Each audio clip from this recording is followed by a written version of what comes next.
بسم اللہ الرحمن الرحیم۔ قربانی عید بالکل سر پر ہے۔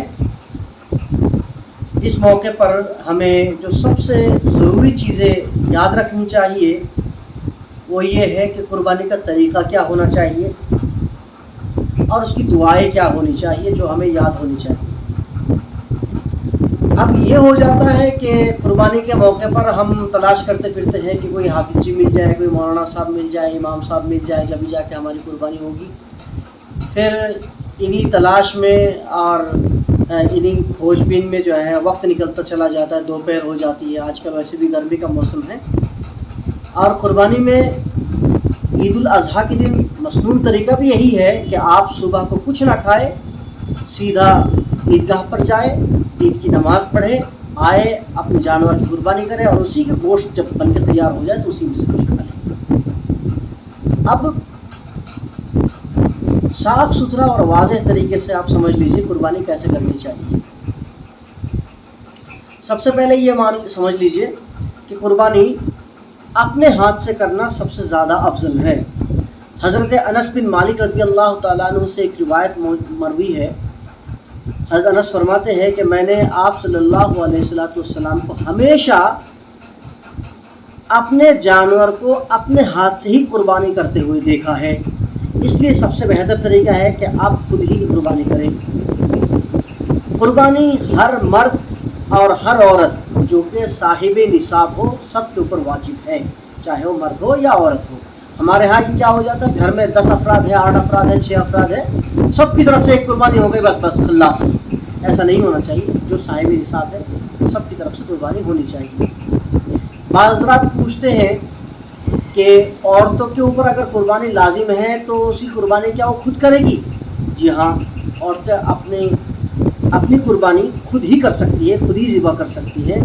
حضرت ابو موسیٰ اشعری رضی اللہ تعالی عنہ اپنی بیٹیوں کو حکم دیا کرتے تھے کہ تم اپنے جانوروں کی قربانی خود کیا کرو، لہٰذا عورتیں بھی کر سکتی ہیں۔ لیکن اگر جیسے کہ عورتوں کی مزاج میں ایک نزاکت ہے اور ایک قسم کی تلون ہے، نرمی ہے، جس کی وجہ سے وہ نہیں کر پاتی اس طرح کی چیزیں، تو کوئی حرج نہیں ہے۔ لیکن یہ سب لازم بھی نہیں ہے کہ عورتیں جب قربانی ہو، ان کے نام کی قربانی ہو تو وہ بھی وہاں پر موجود ہو، ایسا بھی کوئی ضروری نہیں ہے۔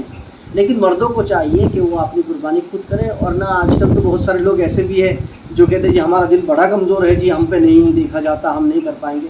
ارے بھائی اتنے بھی کمزور مت کرو اپنے دلوں کو، اتنا بھی کمزور نہیں ہونا چاہیے، تھوڑا مضبوط ہو جاؤ۔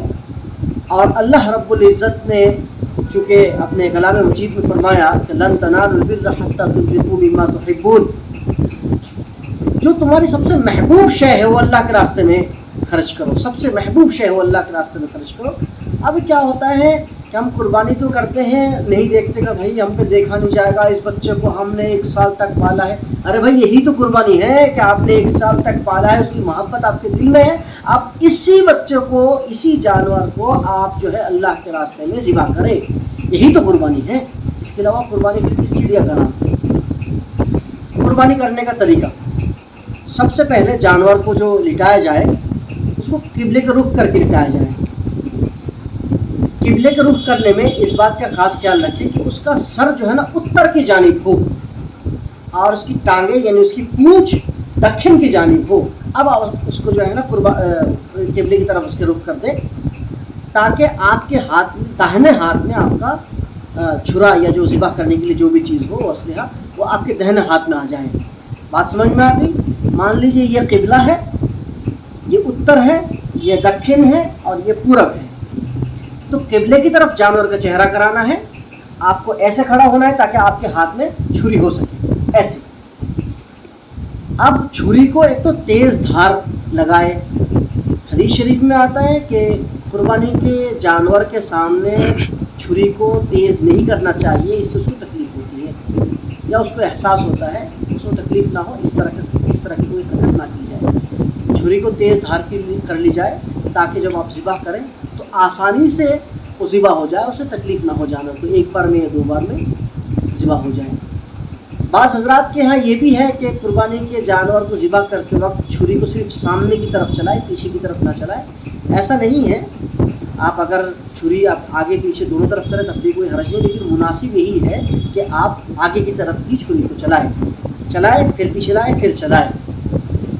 جب قربانی کے لیے آپ جانور کو لٹا دیں اور اس کے بعد آپ اس کو ذبح کرنے کے لیے تیار ہو جائے تو اس وقت آپ جو دعائیں پڑھیں گی، میں یہ دعائیں بتا دیتا ہوں، یہ مصنون دعائیں ہیں جو میں قربانی کے شروع کے لیے بتا دیتا ہوں اور آخر کے لیے بھی بتا دیتا ہوں، لیکن اگر کسی کو یہ دعائیں یاد نہیں ہوتی ہے تو صرف اور صرف بسم اللہ اللہ اکبر یہ پڑھ کر بھی ذبح کر دے تب بھی کافی ہے۔ دعائیں پھر بھی سن لیجیے، آپ کی اسکرین پر بھی آ رہی ہوگی۔ کہتے ہیں کہ انی وجہت وجہی للذی فطر السماوات والارض علی ملت ابراہیم حنیفا وما انا من المشرکین قل ان صلاتی ونسکی ومحیای ومماتی للہ رب العالمین لا شریک لہ وبذلک امرت وانا اول المسلمین اللہم منک ولک بسم اللہ اللہ اکبر یہ کہہ کر ذبح کریں، اور ذبح کے بعد پھر یہ دعا پڑھیں اللہم تقبل منی کما تقبلت من خلیلک ابراہیم ومن نبیک المرسلین، یہ دعا پڑھ لیں۔ پھر میں بتا دیتا ہوں کہ یہ دعائیں تمام آپ کو یاد نہ ہو سکے تو آپ جو ہے صرف بسم اللہ اللہ اکبر پڑھ کر آپ ذبح کر لیں تب بھی کوئی حرج نہیں ہے۔ اور جب آپ ایک جانور آپ کا ہے، آپ خود ہی اس کے آپ کا خود ہی کا جانور ہے اور کوئی اس میں شریک نہیں ہے، پھر تو آپ یہی دعا پڑھ لیں، کوئی حرج نہیں ہے۔ لیکن جب آپ کے ساتھ شریک ہو، یعنی بڑا جانور ہو، 7 حصے ہو، 4 حصے ہو، 5 حصے ہو، اس طرح کے جب شریک ہو تو اس وقت جو ہے آسان طریقہ یہ ہے کہ بعض رات سوچتے ہیں کہ بھائی ہمیں نیت کرنی نہیں آئے گی تو ہم کیسے کریں؟ نہیں بھائی، آپ خود بھی ذبح کر لیں۔ آپ کو نیت کرنے کے لیے آسان طریقہ یہ ہے، آپ اردو میں ہی نیت کر لیجیے، ہندی میں ہی نیت کر لیجیے کہ اللہ ہماری اس قربانی کو قبول فرما، ہماری یہ قربانی میری جانب سے ہے، زید کی جانب سے ہے، بکر کی جانب سے ہے، عمر کی جانب سے ہے، یہ سارے نام لے دیں، کوئی حرج نہیں ہے۔ یا پھر جو آپ حافظ صاحب کو بلائے یا کسی اور کو بلائے، کوئی اور اگر کسی اور کی قربانی کر رہا ہو تو وہ بھی نیت کر لیں کہ اے اللہ یہ قربانی فلاں فلاں فلاں فلاں شخص کی جانب سے ہے، یہ نیت کر لیں، اتنا کافی آسان طریقہ ہے۔ باقی ایک بات سمجھ لیجئے، قربانی آپ اگر خود نہیں کر سکتے تو کم سے کم چاہیے کہ آپ وہاں کھڑے رہیں، موجود رہیں، یہ ضروری ہے، یہ رہے زیادہ اچھا ہے۔ لیکن اگر کوئی ایسی مجبوری ہے جس کی بنیاد پر آپ نہیں آ سکتے تو تب بھی کوئی حرج نہیں ہے۔ البتہ ایک بات سمجھ لیجئے کہ بسم اللہ اللہ اکبر یہ ضرور پڑھے، اور اس کو پڑھتے وقت بعض دفعہ قصاب حضرات ایسے کرتے ہیں کہ وہ جو امام صاحب آتے ہیں وہ ذبح ایسے چھرا پھیر دیتے ایک بار، بقیہ پھر وہ بقیہ کرے گا امام صاحب لاؤ ایک بار چھرا پھیر دیا، اس کے بعد قصاب خود ہی وہ چھرا لے کے ایسا ہاتھ پھیرنا شروع کر دیتے ہیں، یا کوئی اور شروع کر دیتا ہے۔ تو اس میں یہ بات ہے کہ جو بھی ذبح کے وقت چھرا کو چلائے گا اس کو بسم اللہ اللہ اکبر کہنا لازم ہے، اور اگر بسم اللہ اللہ اکبر یہ دعا نہیں پڑھتے تو قربانی جائز نہیں ہے، اس کا گوشت کھانا بھی جائز نہیں ہے، حرام ہے۔ بات سمجھ میں آ گئی؟ اس لیے آپ آسانی سے اور بہت ہی سہل طریقے سے آپ اپنی قربانی کریں، اپنی قربانی کے جانوروں کو اچھی طرح سے کھلائیں، ان کے سامنے کسی قسم کی ایسی حرکت نہ کریں یا ان کے ساتھ کسی ایسی کوئی حرکت نہ کریں جس کی وجہ سے ان جانوروں کو تکلیف پہنچے۔ اللہ رب العزت ہم سبھی کو صحیح طور پر اپنی قربانی خود کرنے کی توفیق عطا فرمائے۔ وآخر دعوانا الحمدللہ رب العالمین۔